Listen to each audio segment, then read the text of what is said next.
Man, oh man, the universe is funny. What's good, everybody? My name is Ronnie J, and welcome to my channel where we discuss life, the world, and whatever y'all toss at me. All are welcome here. We are all inclusive unless you are abusive. On board for today is parental guilt and stagnation, aka damnation. We are going to chat about feelings, routines, disruption, and external factors. Full disclaimer, these are my thoughts and they are not backed by any factual science at all. Let's begin. Let me start off by saying it's okay to feel parental guilt and it's okay for it to cause a bit of stagnation, but it should never become all-consuming and or become the basis for your personality or newly developed habits and traits. With that out the way, allow me to regale you with a story about me and how the struggle of being a parent in my own head almost killed me. Yes, I'm exaggerating, but only to a small degree. I can't seem to recall much about my time prior to the birth of the tiny hurricane that is my son. I don't mean I have amnesia. I mean, from what I can remember, I didn't really do much.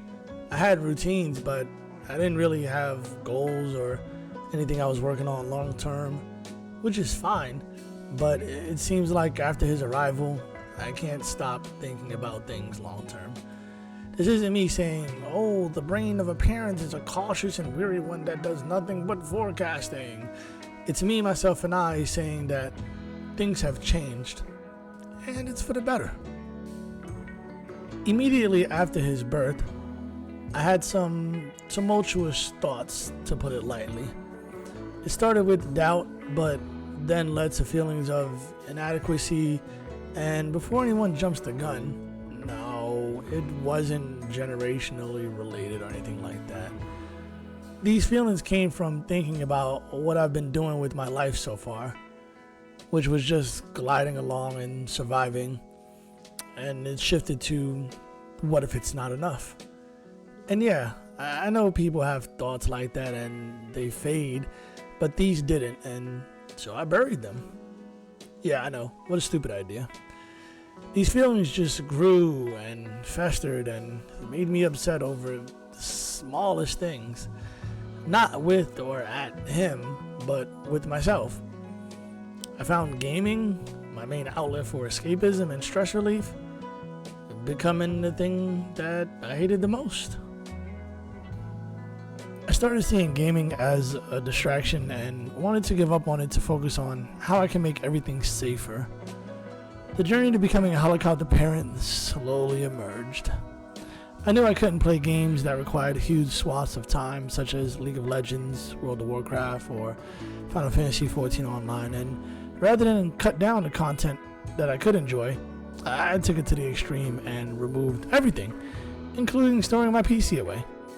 I never said I was smart, I just said I'm sharing a story. As he got older and did what children do, which is being reckless and crazy, I started to worry more, and it got to a point that I realized my hobby just became watching him like a task and not as a parent. Kids are smart, but they're also dumb. And they will run into walls and will eventually learn it hurts. But my brain was like, he's not figuring it out fast enough. Stop him! And that had to change. I didn't want to be a helicopter parent, but it was all I knew at the moment. I started thinking about gaming and tried to find some guidance there, and funnily enough, the absence of guidance helped me out. I realized a lot of the games I played don't really have tutorials or guides or anything, and you learn most of what you need to play the game from its communities. YouTube and Twitch taught me combos in fighting games, how to navigate menus in MMOs, and how to do builds in MOBAs. I took a step back and tried to fix my behavior, and while it was slow going, it was the best I had, and I kept trying to get better at it. I think I'm almost there. When I say parental guilt almost killed me, I'm not kidding. To keep a long story short, I tried an experiment of living with family that turned out to be a tad bit more complicated than expected. And the end result being a hard reset of 2 years on my goal of trying to own a house. This was further complicated by my current employer deciding they wanted to perform a RIF, which is a reduction in force or layoffs, as some people know them. And, they let a few people go. I got chosen as tribute. During my transitional phase to my new employer, those feelings of inadequacy came back, and despite the fact that I was doing all I could and then some to secure our future, it led to me overthinking everything, and this in turn almost led to heart failure. Or so my idiot brain thought so. I thought I was going to die. All jokes aside, I literally thought the feeling of failing my family was going to be my death now. The dark thoughts wouldn't stop spiraling, and that led to having a panic attack, which led to an anxiety attack. And the only reason I noticed is because I never had one. And when I drove myself to the hospital and then they diagnosed me, they basically said I need to chill out with the stress.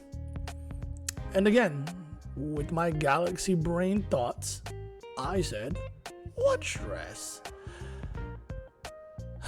So after much deliberation with my wife, we came to the conclusion that most of these thoughts stemmed from me feeling that being the firstborn from my family meant that I couldn't afford to fail. I had to be the first to leave the nest, the first to travel, the first to success.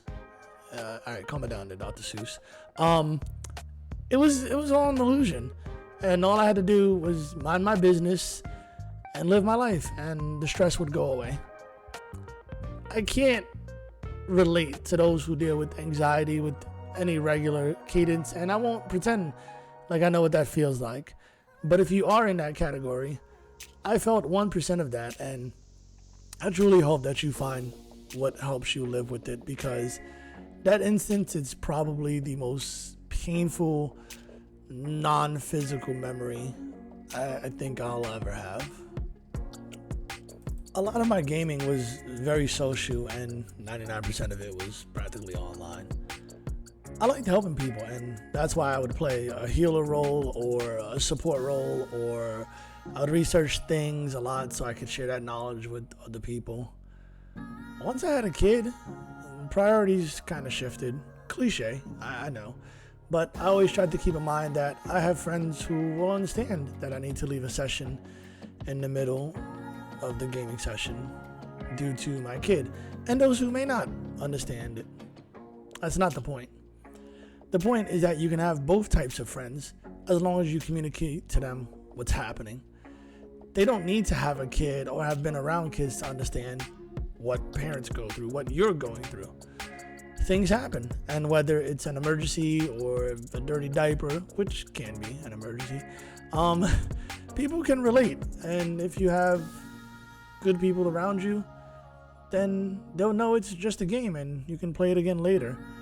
And if you don't have good people like that around you, start hunting for them. I grew up in New York City, so I was privy to seeing tons of parenting styles in action. And those moments helped me realize that no two people will parent the exact same way. And that sometimes people without kids can see things objectively. And that angle helps me out way more than you can imagine. With the feelings out of the way, let's talk about routines, disruption, and external factors. Working at home can be hell with a toddler. I mean, anyone can attest to that. But what I'm talking about is when they get old enough to not fully understand work, but still want more of your time. Yeah, it'll suck, because you'll get emotional when they pout and cry because of a Zoom meeting. But that's life. The routines I'm talking about are when work is done and you want to get that bit of gaming time in, or that lengthy session with friends, or try to stream a bit, or get some personal time, and the tiny overlord is calling for you. That level of disruption will sometimes trigger you. Don't lie to yourself. Because it doesn't matter if what you enjoy is gaming, sports, sewing, knitting, cosplay, cooking, binging shows, listening to music, etc. It can and will be disrupted by not only your child, but by life in general, and you have to find a healthy balance. It won't be easy, it never is, but in all seriousness, it's necessary, y'all. Gaming is my outlet, and always will be, so I try to steal lessons from anything I play, and yeah, this will sound cheesy, but it's the truth. Things like inventory organization, social skills management, hunger management, strategy, research, and even your own personal limitations. Being a parent is the best thing to happen to me, and my love of gaming goes hand in hand with it. The point of this whole video is just to share my story and to let you know that if you're trying to find your balance with your hobbies and parenting style, it's going to be really, really hard. And it may take a really, really long time. But please keep at it. Don't give up on your hobbies and interests. Just adjust and find a newer version of balance. I know you can do it. On that note, thank you for tuning in and taking the time to watch this video to the end. If you didn't like it, please leave a comment down below with your thoughts. But if you did like it, please tap that thumbs up button and hit subscribe if you're feeling froggy. I'm going to try to put out more consistent content, but life happens. My name is Ronnie J, and I hope you have a great day, week, month, and year ahead of you. Take care and take it easy.